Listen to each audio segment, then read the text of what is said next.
Welcome to ancient Rome, a glorious empire with massive armies, giant colosseums, and absolutely terrible muddy roads. Before their legendary highway system, traveling across Europe was an absolute nightmare. A little rain would turn dirt paths into impassable swamps. This was a massive problem for the emperor. See, Rome didn't conquer the world just by having really sharp swords. They needed speed. If a rebellion broke out in Gaul, the Roman legions had to get there before the enemies could organize. Without solid roads, a 10-day march could easily turn into a 2-month nightmare of starvation and misery in the mud. So Rome came up with a radical solution. They decided to pave the entire known world with stone. Not just a few paths. We are talking about 50,000 miles of highway. That is enough to wrap around the earth twice. But here is the crazy part. They had to do all of this without bulldozers, without dump trucks, and without GPS. The Roman legions were not just professional killers. They were the greatest construction crew the ancient world had ever seen. Their philosophy was simple. A road must be perfectly straight. Curves waste time, and the Roman army hated wasting time. If there was a mountain in the way, dig a tunnel through it. A swamp? Build a bridge over it. Nature was completely irrelevant. The road stays straight, even if the legionaries had to break their backs to make it happen. To keep these lines perfectly straight without modern lasers, Roman engineers used a brilliant little tool called the groma. By lining up the dangling strings by eye, a skilled surveyor could plot a straight line for miles across the landscape. But drawing a straight line was just the beginning. Now they had to dig down to build the unbreakable layer cake. To build a highway that lasts 2,000 years, you do not just throw some flat rocks on the dirt. First, the legionaries had to dig a massive trench, sometimes up to 10 feet deep, until they reached solid bedrock. Once the trench was ready, they filled it with 4 distinct layers of engineering perfection. The famous Roman layer cake. Layer 1 was the statumen. Big, heavy stones packed tightly together at the very bottom. These giant rocks formed the solid foundation and acted like a giant sponge, allowing rainwater to drain away easily without destroying the road. Next up is the rudis, a thick, crunchy layer of crushed rocks, gravel, and sand mixed with clay. The legionaries pounded this layer down using heavy wooden rammers until it was incredibly compact and rock solid. The third layer, the nucleus, was the absolute secret sauce. A finer mix of gravel and ancient Roman concrete. Made with special volcanic ash, this concrete was practically indestructible. It glued the whole structure together, locking the road in place. Finally, the cherry on top, the pavimentum. Massive, heavy, flat paving stones cut to fit together perfectly like a giant jigsaw puzzle. But notice something? These top stones were never totally flat. They were built with a slight upward curve in the middle, called a camber. This clever trick forced rainwater to instantly slide off the sides and into deep drainage ditches dug right next to the road. No standing water meant no mud, no cracking from freezing ice, and absolutely no giant ancient potholes to trip a marching army. It is a bit embarrassing when you think about it. Modern asphalt roads need patching every spring after a few harsh winters. While these Roman highways were built so incredibly well, entirely by hand, that you can still drive a car on many of them today. Building one perfect road is impressive, but Rome built a network so massive it could wrap around the earth twice. And who did all the backbreaking labor? You might think an empire this big used millions of slaves to build them. Nope. The vast majority of these highways were built by the Roman legionaries themselves. When they were not fighting barbarians, they were digging dirt. The generals believed that hard labor kept the soldiers disciplined and out of trouble. Whenever the Roman war machine encountered an obstacle, they did not go around it. They went right through it. A dense, terrifying forest? The legionaries became extreme lumberjacks, clearing a massive path straight down the middle in record time. A raging deep river blocking the march? No problem at all. Roman engineers would pull out their blueprints and construct something revolutionary: the semicircular stone arch bridge. Using temporary wooden frames called centering, they precisely stacked heavy stone blocks in a curve over the water. The secret was the keystone at the very top. Once dropped into place, gravity pushed the stones together, locking the entire bridge. No mortar was needed for the main arch. The heavier the weight on top, the stronger and more stable the bridge became.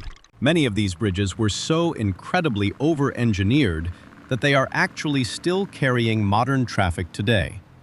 Take that, modern infrastructure. But what if a massive, solid rock mountain was standing directly in the way of a perfectly straight road? They didn't build a zigzag path over it. They literally chiseled a tunnel straight through the solid rock by hand. Using just pickaxes, chisels, and fire-setting techniques, they conquered nature itself. The roads stayed straight. With the roads finally built, Rome faced another massive problem: communication. The empire was simply too big. If a barbarian tribe attacked the northern border in Britannia, the emperor in Rome wouldn't know about it for months. Sending a guy to walk thousands of miles with a message was practically useless. By the time he arrived, the war was already over. So, Emperor Augustus created the Cursus Publicus, the state-run postal and transport service. Basically, the ancient Roman internet. Instead of one guy walking, the system used a network of elite couriers riding on horseback at absolute top speed. The secret was the infrastructure. Every 10 to 15 miles along the highway, the Romans built a relay station called a mutatio. A courier would gallop into the station on an exhausted horse, completely out of breath and unable to run another mile. But instead of stopping to rest, he would immediately jump onto a fresh, fully rested horse and keep going. This relay system meant the message never stopped moving, day or night, creating a constant flow of information. A high-priority imperial message could travel up to 50 miles, or even 100 miles in a single day. That was lightning speed for the ancient world. This speed of information was terrifying to Rome's enemies. The emperor could receive a distress call in record time. He could instantly dispatch orders back to the local commanders, coordinating a massive, organized defense. And thanks to those perfectly paved, straight roads we just talked about, the heavy legions could march to the rescue faster than anyone thought possible. The barbarians who attacked the border would think they had months to loot and pillage in peace, only to turn around a few weeks later and find a fully equipped, highly disciplined Roman army staring right back at them. But conquering territories was only half the job. To keep the massive empire running, Rome needed money. A lot of it. Once a region was pacified, those military highways instantly transformed into the greatest trade routes the world had ever seen.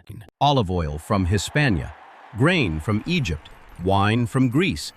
Everything flowed smoothly along the paved roads straight back to Rome. And because these roads were heavily patrolled by Roman soldiers, merchants could travel safely without constantly getting robbed. Of course, this imperial safety was not free.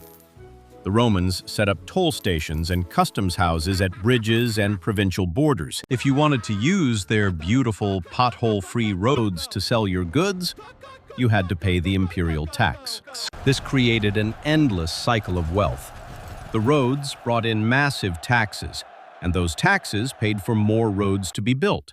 But the roads carried something even more powerful than gold or soldiers.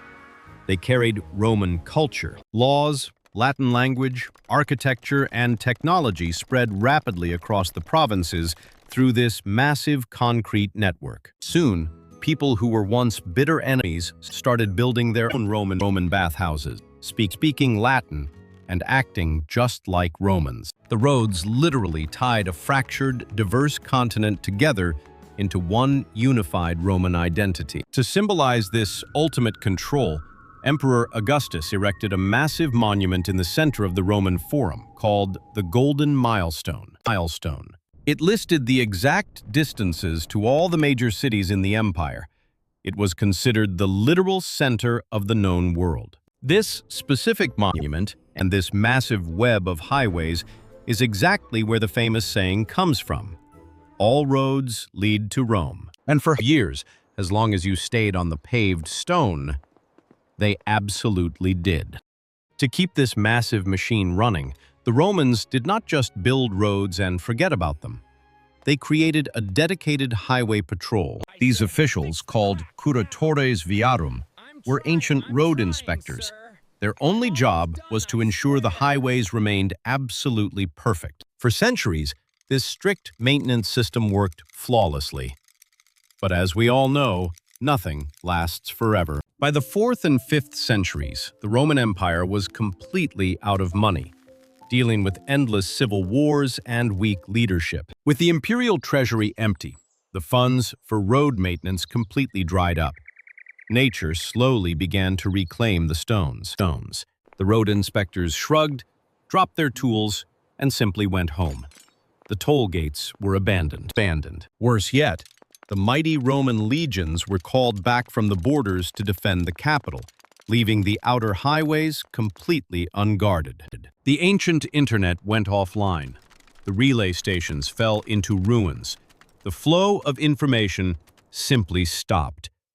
And this led to one of the greatest and most tragic ironies in human history. The barbarian tribes, who were used to struggling through muddy forests, suddenly found themselves standing on perfectly paved, high-speed highways. They realized they didn't need to chop down trees or build boats to cross rivers to invade Rome. The Romans had already built the perfect high-speed invasion routes for them. And there was no one left to stop them. Tribes like the Visigoths and the Vandals literally used Rome's own logistical masterpiece to march straight into the heart of the empire. The emperor looked out his window. The enemies had arrived months faster than expected. The very roads that were built to project Roman power outward were ultimately used to bring the empire crashing down. With the fall of the Western Roman Empire in 476 AD, a curtain of darkness fell over Europe. For centuries, the legendary 50,000-mile highway system was left entirely to the mercy of nature. Generations passed.